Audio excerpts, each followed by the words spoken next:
Buenos días, mi nombre es Jorge Boll, soy Lead Data Scientist dentro de Martinexa.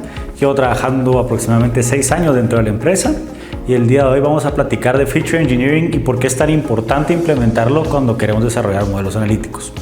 Entonces la primera pregunta que nos tenemos que hacer es ¿qué es Feature Engineering? Y esto simplemente es la transformación y la selección de variables que tenemos que hacer. ¿Para qué? Para que mis modelos de Machine Learning puedan aprender. Los modelos necesitan cierto formato en el que se les da la información y tenemos que hacer lo mejor que tenemos con los datos para procesarlos de una forma correcta. Y bueno, para entender qué es una variable simplemente es una forma de medir algo dentro de mi unidad de análisis. Por ejemplo, si yo quiero predecir personas, puedo obtener el peso de una persona o la altura y eso se considera una variable. Me expresa algo de mi unidad de análisis persona. Y la pregunta de por qué es tan importante Feature Engineering, por ejemplo, viendo la gráfica que les estoy enseñando acá, noten que si bien esto sería una tendencia de que pareciera ser una curva normal, una distribución normal, pareciera ser que al final de la cola, entre el 90 más años de edad, tenemos un pico muy alto. Y lo primero que tenemos que hacernos es preguntarnos el por qué podría ocurrir algo como esto. Y tenemos que entender si esto fue causado por un error dentro de procesamiento de los datos o si naturalmente ocurre esto dentro de los datos. ¿Para qué? Para poderlo resolver mediante metodologías de Feature Engineering. Si esto se lo pasáramos a un modelo exactamente como está, probablemente no tendríamos los resultados esperados, sobre todo si fue causado por un error en procesamiento.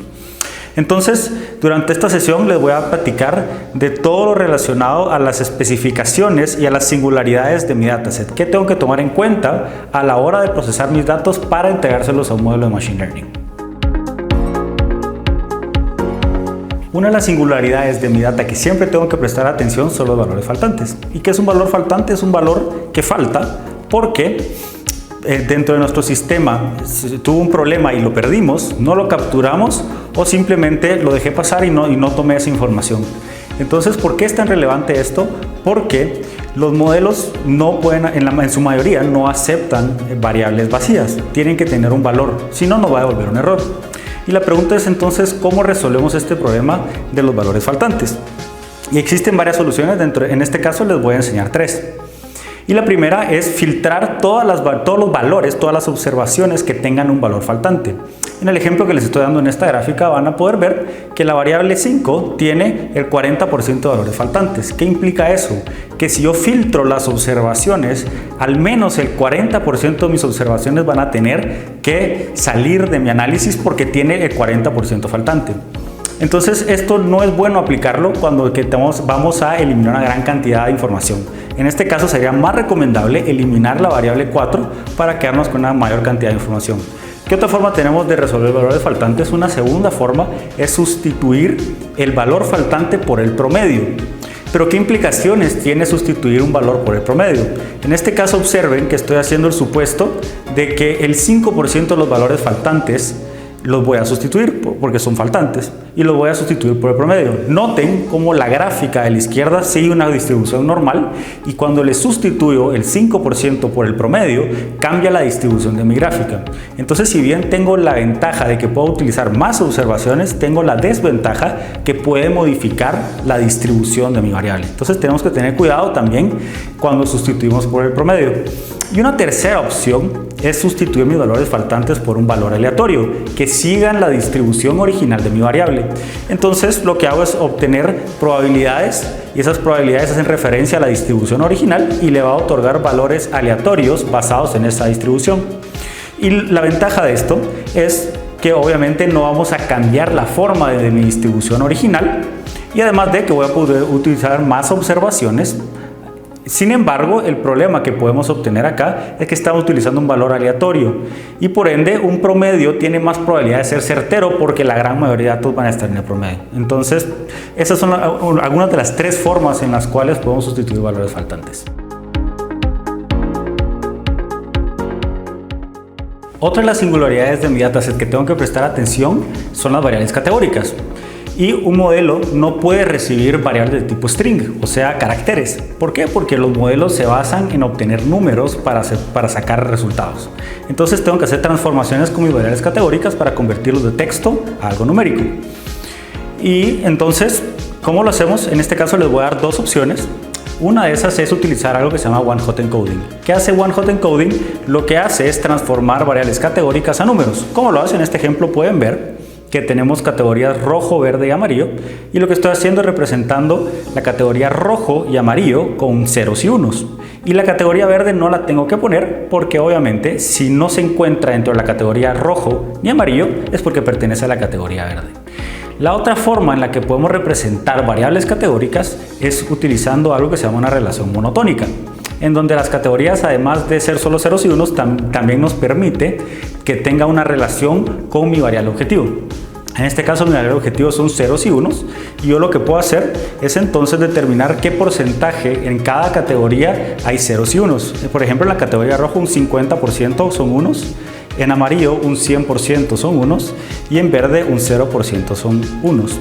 Entonces puedo crear categorías basándome en el orden de la cantidad de veces que aparece uno. Pueden notar que, por ejemplo, el color rojo va a tener un valor de 2, el amarillo va a tener un valor de 1 y el verde va a tener un valor de 3, ordenándolo del que más veces aparece al que menos. ¿Cuál es la ventaja de esto contra one-hot encoding? Pues one-hot encoding lo que hace es aumentar mi espacio de variables, mientras que si utilizo una relación monotónica, en una misma variable puedo representar la variable categórica. Algo que siempre tenemos que ver también en nuestros datos es la distribución que sigue nuestras variables. ¿Por qué? Porque hay muchos modelos que asumen que la variable que voy a ingresar tiene una distribución normal, así como es una regresión lineal. Por ende, cuando no tenemos variables que siguen una distribución normal, podemos hacer transformaciones para convertirlas en una distribución normal. ¿Qué transformaciones podemos hacer? Podemos hacer transformaciones logarítmicas, siempre y cuando mi valor no sea negativo.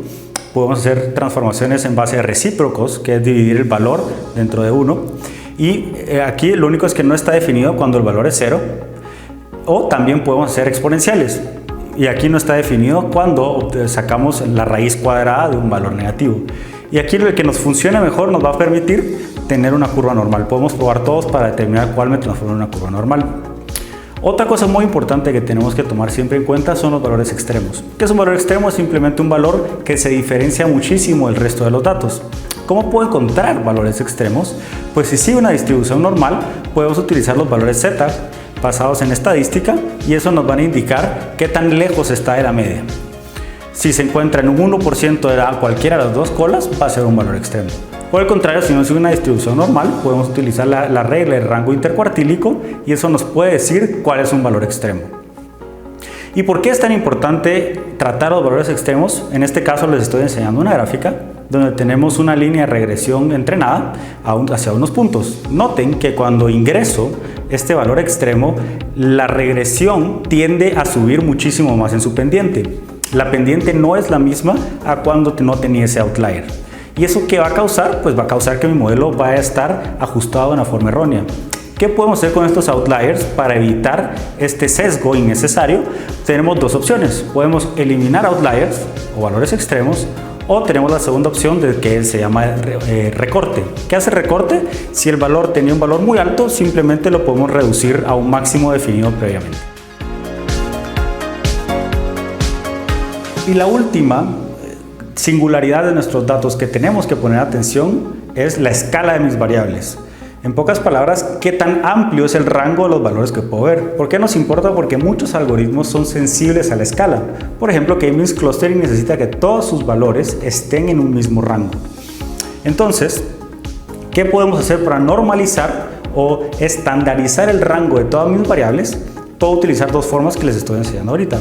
Una de esas es utilizando los valores z, que como bien conocerán, es simplemente cuántas desviaciones estándares estoy alejado de la media. Lo único es que en este caso estamos asumiendo que la distribución sigue una distribución normal. Si no siguiera una distribución normal, podemos utilizar máximos y mínimos, que lo que hace es devolverme valores entre 0 y 1 dependiendo de qué tan cerca está el valor del máximo o del mínimo. Y cualquiera de estos dos nos pueden servir para que todas mis variables estén en la misma escala. Bueno, y con eso terminamos el día de hoy. Les agradezco por participar y nos estaremos viendo en una siguiente sesión. Recuerden que lo que vimos en esta clase fue Feature Engineering y cómo esto me puede ayudar a entrenar mejores modelos. Así que nos vemos en la siguiente.